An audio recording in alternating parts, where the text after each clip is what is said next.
we're processing our second to the last batch of tomatoes. 32 pounds of tomatoes that were picked about 3 weeks ago and ripening in our greenhouse, we're processing tonight.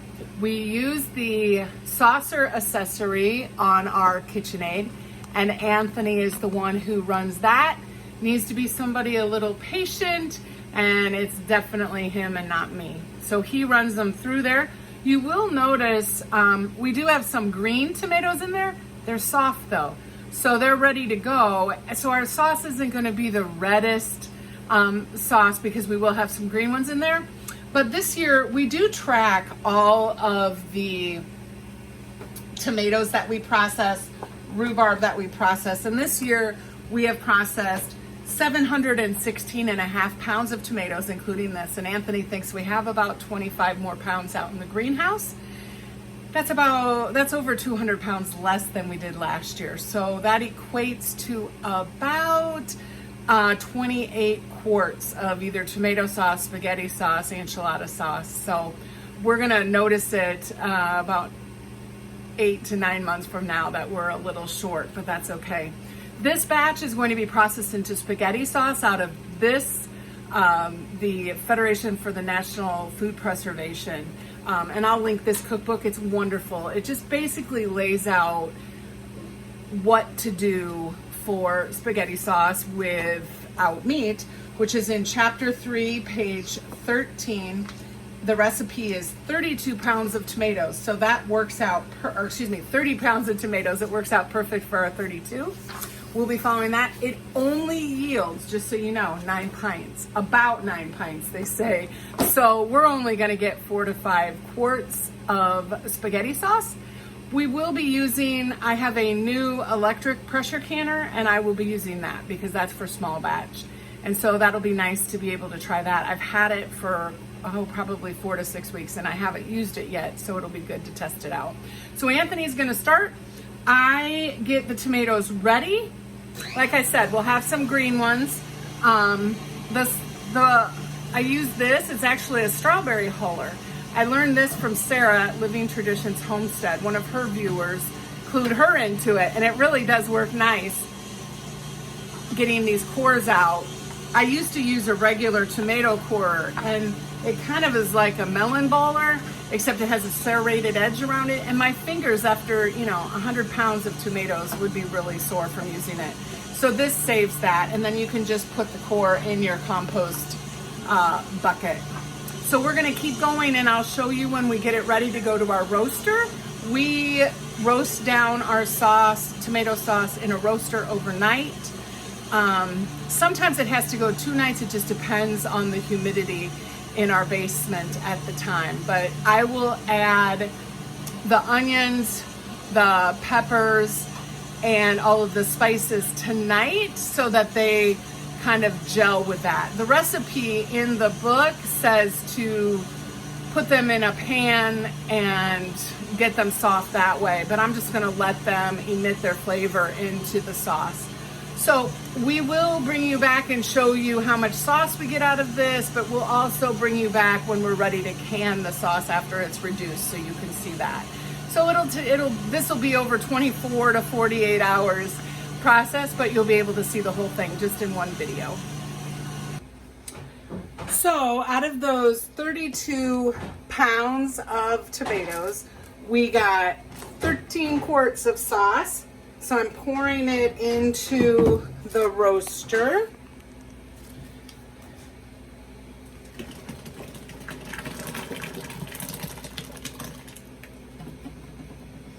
I usually, while I'm down here doing some other things, because I'll get the onions ready and the peppers, and I'll bring you back for that, I'm going to turn it to about 350.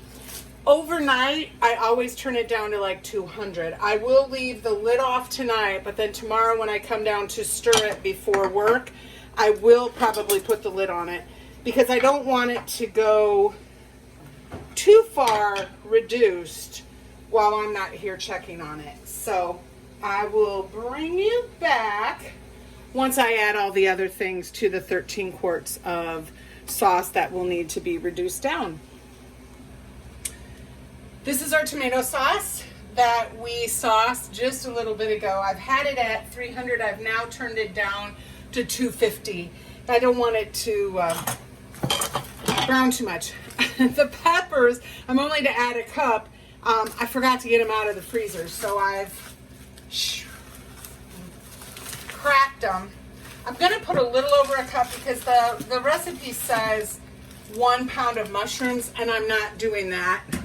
You don't want to go over the amount of onion, peppers, and mushrooms with your tomatoes. I have 1 cup of onion that I just diced. And then 5 cloves of garlic. I use pre-minced. 1, 2, 3, 4, 5. And then after 4.5 tablespoons of salt, which would be 3/2.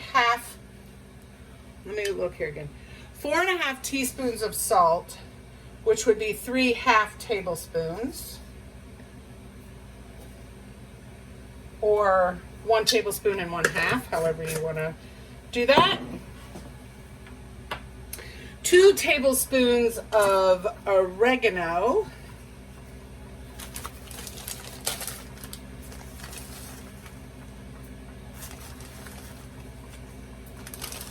And remember, this was for 30 pounds of tomatoes. 2 teaspoons, oops, I didn't get my teaspoon out, of pepper.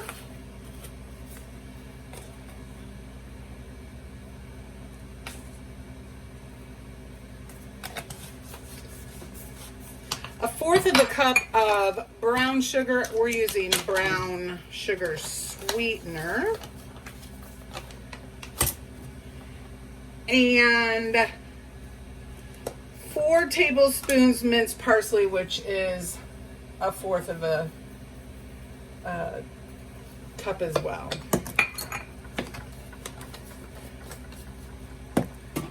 We'll mix it all up.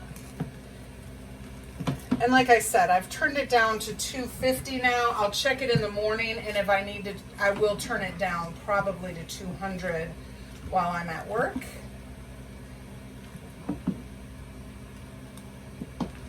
And we just want this to reduce probably about in half. It's right now it's just kind of it's tomato juice is what it is, not sauce, and we want it more sauce. But I'll bring you back. Spaghetti sauce is ready to be canned. I've set up, with the help of Anthony, my new electric pressure canner. It only holds 4 quarts. It says it prefers or recommends wide mouth. So my wide mouth, I use reusable Harvest Guard lids. This is my first season of trying them. So far, they've done really well. Regular mouth, I have a lot of lids and rings. I've been collecting them since in 2020 we had trouble getting them, and I can so much that I just don't want to have that pressure of not having them. So I do have a great source. I get them fairly inexpensively, if that's a word. But I thought, wide mouth, why don't I get reusable? So I've started using those. So I'm going to use them on the spaghetti sauce. I have 1 more jar. Now, ironically, I told you I'm using the recipe out of this book. Chapter 3, page 13 and 14 is spaghetti sauce without meat. And it said the yield should be about 9 pints for 30 pounds of tomatoes.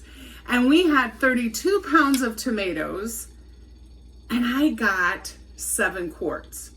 Now, those of you who have canned before are probably like, why in the world would Jenny not just use her Presto canner? And I did question myself, but here's the thing, to know a little bit about me is I've had a goal for quite some time is I've had this electric pressure canner sitting here waiting for me to try it for at least 6 weeks. Could be longer. I'm not going to look up.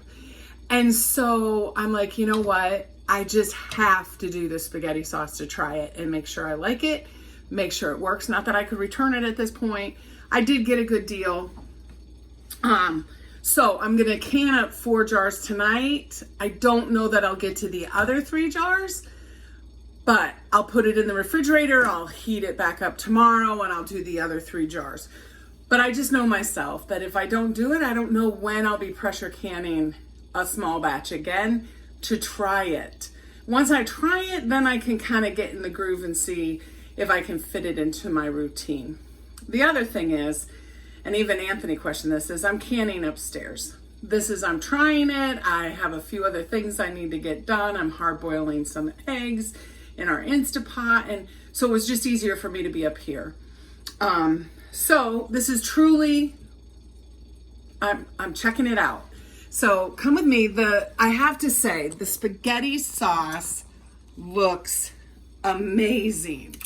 I like it. It smells great. So I think it's going to be really, really good. 1-inch headspace. You do want to debubble, and you always want to wipe down the lids. I always use vinegar. It's just easier for me if I always use vinegar. I'm not remembering what I have to use vinegar with and what I can use just plain water with. So I just have a little bowl. Whoops. And there I went and forgot to debubble. And I'm thinking I need just a little bit more. There we go. That's one. 1-inch headspace. I'm going to debubble. What I'm looking for is bubbles coming up. And when it stops, I'll stop debubbling. And then I want to wipe this rim, checking the rim for any chips or cracks or anything like that. And then I have the 2 pieces here for the Harvest Guard.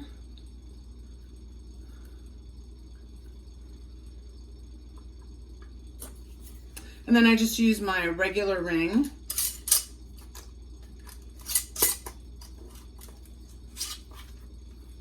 Tighten that. And I'm gonna put it in.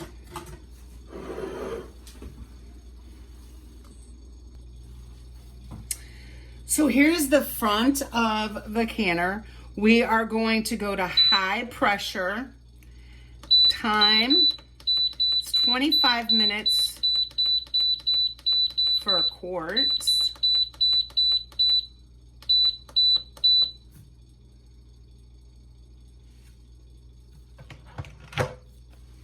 Make sure the lid's closed. That'll tell it that you're doing something here. And I'll bring you back when we have another step to do on the canner. So this canner calls for 8 cups of water to be added after the jars are in there. So I'm going to carefully pour it in between the jars. I do have the rack on the bottom.